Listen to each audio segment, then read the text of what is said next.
Hello everyone, welcome to knowledge mall. तो आज की जो वीडियो है उसमें हम लोग देखेंगे क्लास 7 का हिस्ट्री में चैप्टर 7 जनजातियों, खानाबदोश और एक जगह बसे समुदाय से संबंधित जितने भी इंपॉर्टेंट क्वेश्चन बन पाए हैं उन सारे क्वेश्चन को मैंने रखा है। तो वीडियो में एंड तक जरूर बने रहें, उन सारे क्वेश्चन को आप अच्छे से देखें। हो सके तो इसे नोट करके रख लें आप इसे, ताकि एग्जाम के टाइम ये आपको रिविजन करने में हेल्प करें। और नेक्स्ट चैप्टर आपको पढ़ के रखना है चैप्टर 8 क्लास 7 का हिस्ट्री का, ईश्वर से अनुराग। तो चलिए देखते हैं आज का पहला क्वेश्चन। यह है चैप्टर 7 जनजातियों, खानाबदोश और एक जगह बसे समुदाय। क्वेश्चन है पहला कि पंजाब के गख्खर जनजाति के मुखिया कमाल खान गख्खर को किस मुगल बादशाह ने मनसबदार बनाया था? आंसर है ऑप्शन बी, अकबर ने। पंजाब में खोखर जनजाति 13वीं और 14वीं सदी के दौरान बहुत प्रभावी था। यहाँ बाद में गख्खर जनजाति ज़्यादा महत्वपूर्ण हो गए। उनके मुखिया कमाल खान गख्खर को अकबर ने मनसबदार बनाया था। अकबर के किस सेनापति ने 1591 ईस्वी में चेर लोगों पर हमला किया और उसे परास्त किया? आंसर है इसका ऑप्शन सी, मानसिंह। बिहार और झारखंड के कई इलाकों में 12वीं सदी तक चेर सरदार शाहियों का उदय हो चुका था। अकबर के सेनापति मानसिंह ने चेर लोगों पर हमला किया और उसे परास्त किया। उन्हें लूटकर अच्छा खासा धन इकट्ठा किया, लेकिन वे पूरी तरह अधीन नहीं बनाए गए। अहोम समाज के अंतर्गत खेल किसे कहा जाता था? आंसर है ऑप्शन ए, कुल को। अहोम समाज कुलों में विभाजित था जिन्हें खेल कहते थे। एक खेल के नियंत्रण में प्रायः कई गांव होते थे। किसानों को अपने ग्राम समुदाय के द्वारा जमीन दी जाती थी। समुदाय की सहमति के बगैर राजा तक इसे वापस नहीं ले जा सकता था। अहोम राज्य के अंतर्गत पाइक किसे कहा जाता था? आंसर है ऑप्शन सी, श्रमिक। अहोम राज्य बेगार पर निर्भर था। राज्य के लिए जिन लोगों से जबरन काम लिया जाता था वे पाइक कहलाते थे। अहोम राज्य में एक जनगणना की गई। प्रत्येक गांव को अपनी बारी आने पर निश्चित संख्या में पाइक भेजने होते थे। अहोम जनजाति के लोग मूल रूप से किस देश के निवासी थे? आंसर है ऑप्शन सी, म्यांमार के। अहोम लोग मौजूदा म्यांमार से आकर 13वीं सदी में ब्रह्मपुत्र घाटी में आ बसे। उन्होंने भूइया यानी कि भूस्वामी लोगों की पुरानी राजनीतिक व्यवस्था का दमन करके नए राज्य की स्थापना की। निम्नलिखित में से कौन 1530 के दशक में आग्नेय अस्त्रों का इस्तेमाल किया? आंसर है ऑप्शन बी, अहोम लोगों ने। अहोम लोगों ने पुरानी राजनीतिक व्यवस्था को दमन कर नई राज्य की स्थापना की। अहोम 1530 के दशक में ही इतने वर्ष पहले आग्नेय अस्त्रों का इस्तेमाल किया। 1660 के आते आते वे उच्च स्तरीय बारूद और तोपों का निर्माण करने में सक्षम हो गए। 1662 ईस्वी में मुगलों ने किसके नेतृत्व में अहोम राज्य पर हमला किया?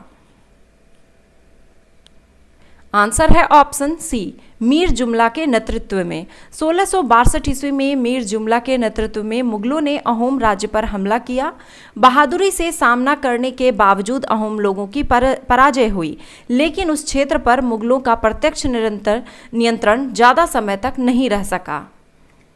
गोंडवाना क्षेत्र के गढ़कटंका राज्य किस जानवर का निर्यात कर काफ़ी मात्रा में धन कमाया? आंसर है इसका ऑप्शन बी, हाथी का। गढ़कटंका एक समृद्ध राज्य था। इसने हाथियों को पकड़ने और दूसरे राज्यों में उसका निर्यात करने के व्यापार में खासा धन कमाया। जब मुगलों ने गोंडों को हराया तो उन्होंने लूट से बेशकीमती सिक्के और हाथी बहुतायत में जब्त कर लिए। गोंड जनजातियों के संदर्भ में नीचे गए कथनों पर विचार करें और बताएं कि कौन सा कथन सत्य है। आंसर है ऑप्शन सी, 1 और 2 दोनों ही सत्य हैं। गोंड लोग गोंडवाना नामक विशाल वन प्रदेश में रहते थे तथा वे स्थानांतरीय कृषि करते थे। गोंड जनजाति कई छोटे छोटे कुलों में बटी हुई थी तथा प्रत्येक कुल का अपना राजा या राय होता था। गोंड राज्य की प्रशासनिक व्यवस्था का सही क्रम कौन सा है? आंसर है ऑप्शन डी, राज्य, गढ़, चौरासी और बरहोत।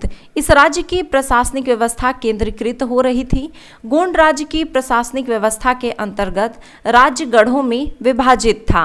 हर गढ़ किसी खास गोंड कुल के नियंत्रण में था।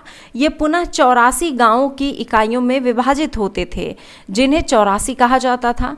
84 का उपविभाजन बरहोतों में होता था, जो 12-12 गांवों को मिलाकर बनते थे। बंजारे लोग कौन थे? आंसर है ऑप्शन बी, व्यापारी खानाबदोश। बंजारा लोग सबसे महत्वपूर्ण व्यापारी खानाबदोश थे। उसका कारवां टांडा कहलाता था। अलाउद्दीन खिलजी बंजारों का ही इस्तेमाल नगर के बाजारों तक अनाज की ढुलाई के लिए करते थे। गोंडवाना प्रदेश की निम्न में से कौन सी जनजाति स्थानांतरीय कृषि के लिए जाना जाता था? आंसर है ऑप्शन बी, गोंड जनजाति। गोंड लोग गोंडवाना नामक विशाल वन प्रदेश में रहते थे। स्थानांतरित कृषि अर्थात जगह बदल बदल कर खेती करते थे। विशाल गोंड जनजाति कई छोटे छोटे कुलों में बटे हुए थे। प्रत्येक कुल का अपना राजा या राय होता था। निम्नलिखित में से कौन सा गोंड राजा संग्राम शाह की उपाधि धारण की? आंसर है ऑप्शन डी, अमन दास। गढ़कटंका के गोंड राजा अमन दास ने संग्राम शाह की उपाधि धारण की। उसके पुत्र दलपत ने महोबा के चंदेल राजपूत राजा सालवाहन की पुत्री राजकुमारी दुर्गावती से विवाह किया। अकबर के शासनकाल में 1565 में आसिफ खां के नेतृत्व में जब मुगल सेना ने गढ़कटंका पर हमला किया, तब उनका सामना किससे हुआ? आंसर है ऑप्शन ए, दुर्गावती से। चंदेल राजपूत राजा सालवाहन की पुत्री दुर्गावती का विवाह गढ़कटंका यानी कि गोंडवाना राज्य के राजा दलपत के साथ हुई थी। दलपत की मृत्यु कम उम्र में ही हो गई थी। रानी दुर्गावती बहुत योग्य थी और उसने अपने 5 साल के पुत्र वीर नारायण के नाम पर शासन की कमान संभाली। आसिफ खां के नेतृत्व में मुगल सेनाओं ने गढ़कटंका पर हमला किया। रानी दुर्गावती ने इसका जमकर सामना किया और उसने समर्पण करने की बजाय मर जाना बेहतर समझा। उसका पुत्र भी तुरंत बाद लड़ता हुआ मारा गया। गोंड राज्य गढ़कटंका का उल्लेख किस पुस्तक में किया गया है? आंसर है ऑप्शन डी, अकबरनामा में। अकबर के शासनकाल का इतिहास जैसे अबुल फजल ने लिखा है, अकबरनामा में गढ़कटंका का उल्लेख किया गया है। जनजातियों के संदर्भ में नीचे दिए गए सूची को आपस में मिलाइए। आंसर हो जाएगा इसका ऑप्शन सी। भील जनजाति जो है ये पश्चिमी और मध्य भारत में ये जनजाति पाई जाती थी। कोली जनजाति ये कर्नाटक और महाराष्ट्र की पहाड़ियों में। गोंड जो है ये मध्य प्रदेश और छत्तीसगढ़ में।